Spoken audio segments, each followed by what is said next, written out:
Teman lama yang muncul semula. Beberapa minggu lalu, saya sedang membeli belah di pusat beli belah apabila saya terdengar suara yang sangat saya kenali.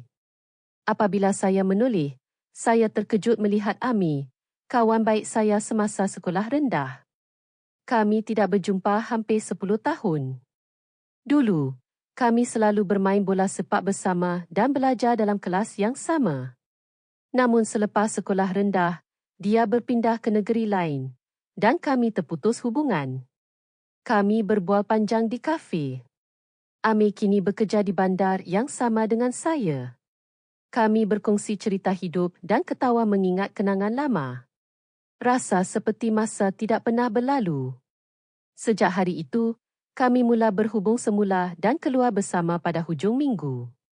Pertemuan itu mengingatkan saya bahawa persahabatan sejati tidak akan hilang, walaupun masa telah lama berlalu.